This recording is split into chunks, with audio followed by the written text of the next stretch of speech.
দর্শক, রাজধানীর প্রচার প্রচারণার খবর জানাতে বিভিন্ন এলাকা থেকে যোগ দিচ্ছেন আমাদের সহকর্মীরা। প্রথমে যাচ্ছি সহকর্মী সুমন মাহমুদের কাছে।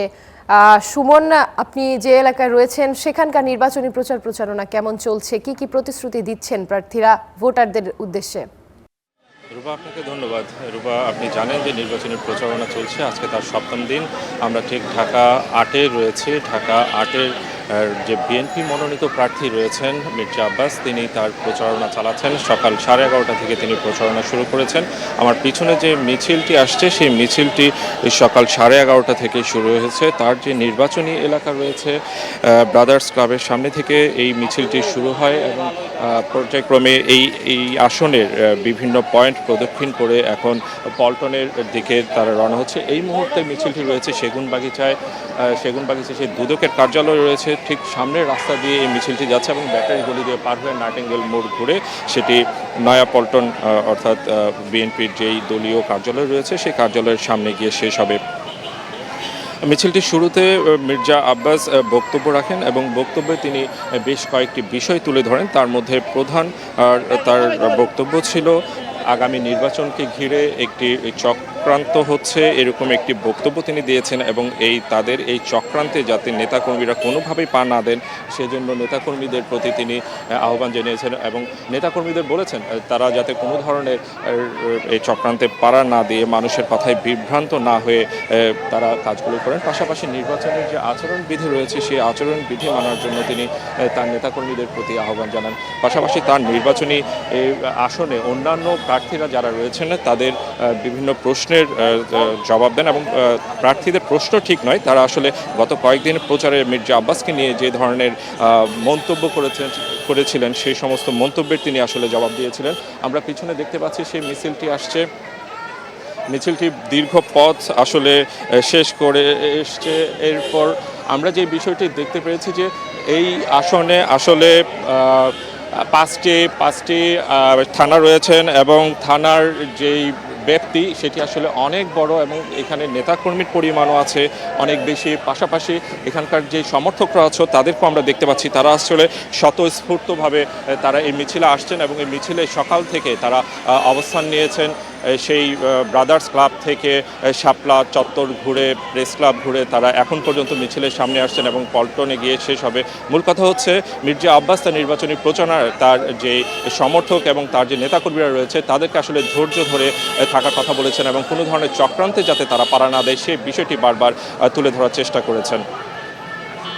আমার কাছে ছিল এই পর্যন্তই। রূপা।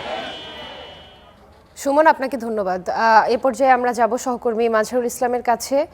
মাজহার, আপনি তো জামাতের গণসংযোগের খবরাখবর সংগ্রহ করছিলেন, এখন প্রচার প্রচারণা কেমন দেখছেন, কেমন চলছে তাদের গণসংযোগ?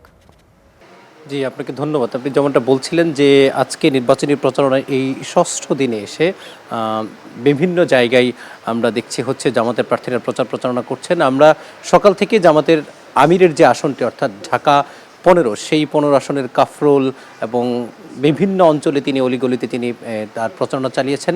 একই সাথে তিনি জনগণের কাছে গিয়েছেন, তাদের যে প্রত্যাশা সেই প্রত্যাশা শোনার চেষ্টা করেছেন এবং তাদেরকে নানা প্রতিশ্রুতি দিয়েছেন।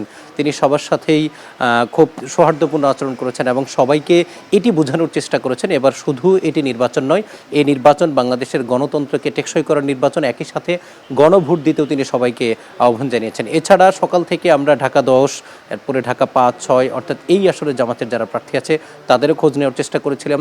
সকাল থেকে তারা বিভিন্ন জায়গায় প্রচার প্রচারণা চালিয়েছে এবং তাদের যে প্রতীক দাঁড়িপাল্লায় তারা ভোট চেয়েছেন। এই মুহূর্তে আমি যে আসনটিতে আছি সেটি হচ্ছে ঢাকা 16। এই আসনের যিনি প্রার্থী অর্থাৎ কর্নেল অবসরপ্রাপ্ত আব্দুল বাতেন, তিনি গণমাধ্যমের সাথে কথা বলবেন। আমরা গতকালকে দেখেছি তিনি এই অঞ্চলে প্রচার প্রচারণা চালিয়েছেন, আজকেও তিনি সকাল থেকে বিভিন্ন জায়গায় প্রচার প্রচারণা চালিয়েছেন। একটু পরেই তিনি গণমাধ্যমের সাথে কথা বলবেন। তিনি ব্যক্তিগতভাবে নির্বাচিত হলে এই অঞ্চলের জন্য কি করতে চান সে বিষয়ে কথা বলবেন এবং আগামীকাল ঢাকা 16 আসনে আসবেন জামাতের আমির ডাক্তার শফিকুর রহমান, সেই সম্পর্কিত কিছু তথ্য তুলে ধরবেন।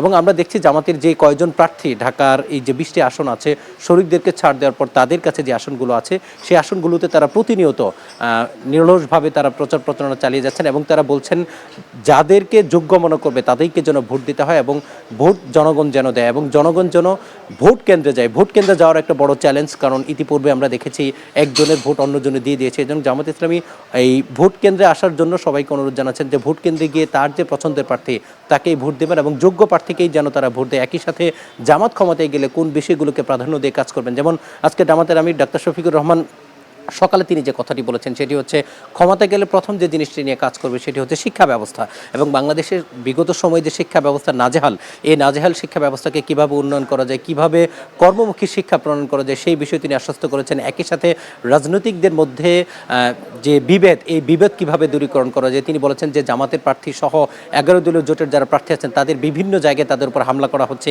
এটি নিয়ে তারা কমিশন এবং প্রশাসনের কাছে নানা অভিযোগ জানিয়েছেন, কিছু বিষয়ে তারা সমাধানও পেয়েছেন, কিন্তু তারা শঙ্কিত এভাবে যদি এই হামলা বা পাল্টাপাল্টি অভিযোগ চলতে থাকে নির্বাচনের উপর প্রভাব পড়বে কিনা। এই জন্য জামাতের আমির যেটি বলেছেন রাজনৈতিক দলগুলোকে হচ্ছে সৌহার্দ্যপূর্ণ আচরণ করতে হবে, রাজনৈতিক নামে অপসংস্কৃতিতে কেউ যেন না জড়ায়। একই সাথে এটাও মনে রাখতে হবে দলীয় নেতাকর্মীদের প্রতি তার একই নির্দেশনা, যারা এই ঢাকার যে আসনগুলো সহ সারা দেশে যারা প্রার্থী আছেন তাদের প্রতি নির্দেশনা দেওয়া হয়েছে কেউ যেন কোনো ধরনের উস্কানিমূলক কাজে না জড়ায়, অর্থাৎ ভোটারদের উদ্বুদ্ধ করতে যত ধরনের ভালো কাজের প্রতিশ্রুতি দেওয়া যায় যেগুলো বাস্তবায়নযোগ্য ক্ষমতায় গিয়ে তারা সেগুলো বাস্তবায়ন করবেন।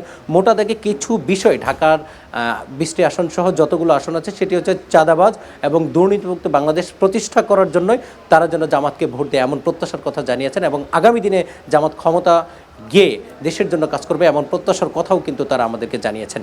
এই ছিল আমার কাছ থেকে আজকে জামাতের প্রার্থীর যে প্রচার প্রচারণা সে সম্পর্কিত সর্বশেষ তথ্য। মাঝার আপনাকে ধন্যবাদ। এবার যেতে চাই সহকর্মী হাবিবুর রহমান অভির কাছে। অভি, এই মুহূর্তে প্রচার প্রচারণার সর্বশেষ তথ্য জানাবেন, আপনি যে এলাকায় রয়েছেন। আমি এখন রয়েছি রাজধানীর হাতিরপুল এলাকায়। আমরা সকাল থেকে দেখেছি যে এনসিপির কর্মীরা বিভিন্ন এলাকায় তারা প্রচার প্রচারণা চালাচ্ছেন বিভিন্ন প্রার্থীর পক্ষে। আমরা আজকে সকালে দেখেছিলাম যে নাসিরউদ্দিন পাটোয়ারি তিনি কমরাপুল রেলওয়ে স্টেশন সেই এলাকায় তিনি প্রচার প্রচারণা চালিয়েছেন এবং তার এই প্রচার প্রচারণার বড় অংশ জুড়ে ছিল যে নতুন বাংলাদেশ বিনির্মাণের যে স্বপ্ন জুলাই গণ অভ্যুত্থানের মাধ্যমে পুরো জাতি দেখেছিল, ঠিক সেভাবে যেন নতুন দেশ গঠন করা যায় সেই স্বপ্নের কথা তিনি বারবার বলেছেন। একই সঙ্গে যে সিস্টেম, যে ব্যুরোক্রেসি রয়েছে, বিভিন্ন জায়গায় যে জটিলতা রয়েছে সরকারি সিস্টেমে, বিশেষ করে রেলওয়ে স্টেশনের যে সংস্কার করা, রেলের টিকিট না পাওয়া, এই যে কালোবাজারের বিভিন্ন ইস্যুতে তিনি ভোটারদের সঙ্গে কথা বলেছেন, যাত্রীদের সঙ্গে কথা বলেছেন এবং যেহেতু তার আসনের মধ্যে কমলাপুর রেলওয়ে স্টেশনটি পড়ে সেখানকার তিনি রেলওয়ে মাস্টারের সঙ্গেও কথা বলেছেন এবং একটি বিষয় কিন্তু তিনি আজ স্পষ্ট করে বলেছেন যে গতকালকে যে তার উপরে হামলা হয়েছিল সেটা আমরা গণমাধ্যম কর্মীরাও দেখেছি যে তার উপরে ডিম নিক্ষেপ করা হয়েছে এবং সেটি কিন্তু পুরো দেশের গণমাধ্যমে একটি আলোচনার বিষয় হয়ে দাঁড়িয়েছিল। তিনি বলেছেন যে এই হামলাটি হয়েছে একদম মির্জা আব্বাসের ইশারায় এই হামলাটি হয়েছে এবং ছাত্র দলের নেতাকর্মীরাও কিন্তু সেখানে তারা ছিলেন, তারা এটি স্বীকার করেছেন বলে তিনি দাবি করেছেন পাটোয়ারি। এবং আরেকটি বিষয় আপনাকে জানিয়ে রাখি যে পাটোয়ারির এই আসনে তো ওসমান হাদি একজন প্রার্থী ছিলেন।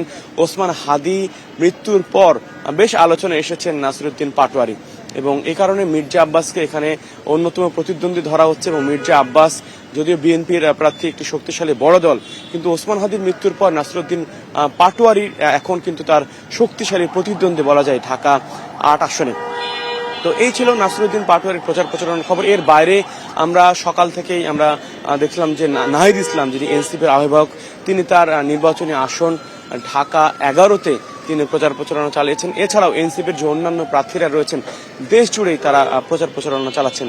আপনি জানেন যে যেহেতু 11 দলীয় একটি জোট রয়েছে এবং ঢাকায় কয়েকটি আসন বাদে কিন্তু সবগুলো আসনে কিন্তু জামাত প্রচারণা চালাচ্ছে এবং যে কটি আসনে জামাত প্রচারণা, যে কটি আসনে আসলে শাপলা কলিকে দেওয়া হয়েছে সেখানেও কিন্তু আমরা দেখেছি যে জামাতের কর্মীরা রয়েছে সেখানে নারায় থাকবে স্লোগান দিয়ে এনসিপির পক্ষে শাপলা কলি প্রতীকে তারা কাজ করছেন।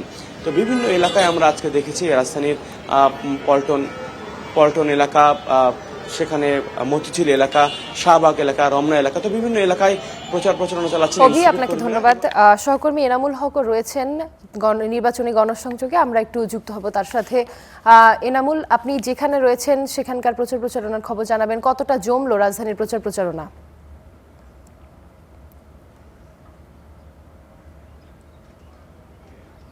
ধন্যবাদ রুবা। আমি এই মুহূর্তে রয়েছি ঢাকা 11 আসনের সাতারকুল এলাকাতে, যেখানে বিএনপির মনোনীত প্রার্থী রয়েছেন এম এ কাইয়ুম।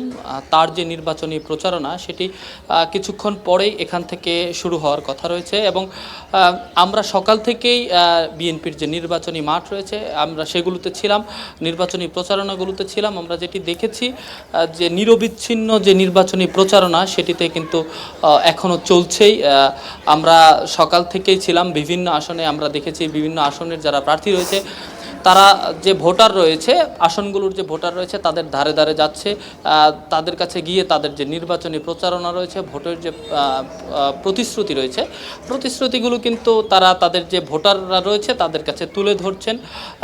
যেই যে এলাকার যিনি প্রার্থী রয়েছেন সেই এলাকার যে মূল সমস্যাগুলো রয়েছে সেগুলোকে তারা চিহ্নিত করে সেগুলোই কিন্তু ভোটারদের মাঝে তাদের প্রতিশ্রুতি হিসেবে তুলে ধরছেন। যেমন ঢাকার সবথেকে বড় সমস্যা যেটি সেটি হচ্ছে মাদক এবং সন্ত্রাস চাঁদাবাজ মুক্ত একটা বাসযোগ্য ঢাকা হিসেবে গড়ে তোলার প্রতিশ্রুতি কিন্তু সকল প্রার্থীরা দেওয়ার চেষ্টা করছেন এবং দিচ্ছেন। আমরা যেটি দেখেছি, আমরা বিভিন্ন আসনে ঘুরে ফিরে যেটি দেখেছি, ঢাকা 15 আসনেও ছিলাম, সেখানের বিএনপির প্রার্থী যিনি বলেছেন তিনি বলেছেন যে তিনি মাদকের বিরুদ্ধে জিরো টলারেন্স ঘোষণা করবেন এবং অন্যান্য প্রার্থী যারা রয়েছে আমরা তাদের সাথেও কথা বলেছি, তাদেরও একই কথা যে তাদের এলাকাগুলোকে বাসযোগ্য করা, ঢাকাকে বাসযোগ্য করা, এটি সবথেকে বড় নির্বাচনী প্রতিশ্রুতি আমরা দেখতে পাচ্ছি। এবং সবশেষ আমরা যে এলাকাতে রয়েছি সাতারকুল এলাকা, এই এলাকাতেও আমরা এই এলাকার যে ভোটাররা রয়েছে তাদের সাথে কথা বলেছি। তারা যেটি বলেছে এই এলাকার যে মূল সমস্যা গ্যাস এবং বিদ্যুৎ ও রাস্তাঘাট এবং পাশে খাল রয়েছে, সেই যে জায়গাগুলো এগুলোকে যাতে এই এলাকার যে প্রার্থী রয়েছে তিনি উন্নীত করেন। এবং এর সাথে তারা যেটি বলছেন তাদের সবথেকে বড় সমস্যা এখন যেটি দাঁড়িয়েছে, আমরাও এসে যেটি দেখেছি যে এই এলাকার রাস্তাঘাটের অবস্থা খুবই নাজেহাল। তারা যেটি বলছে যে তাদের প্রার্থীর কাছে এই এলাকার যে রাস্তাঘাট রয়েছে সেটি উন্নয়নের জন্য যাতে যারা প্রার্থী রয়েছে তারা যেন কাজ করে, সেটি কিন্তু এই এলাকার ভোটাররা প্রার্থীদের কাছে দাবি জানাচ্ছে, আবদার জানাচ্ছে। রুবা, এই ছিল আমার কাছে সাতারকুল থেকে সব। নির্বাচনী প্রচারণা, আপনাকে ধন্যবাদ।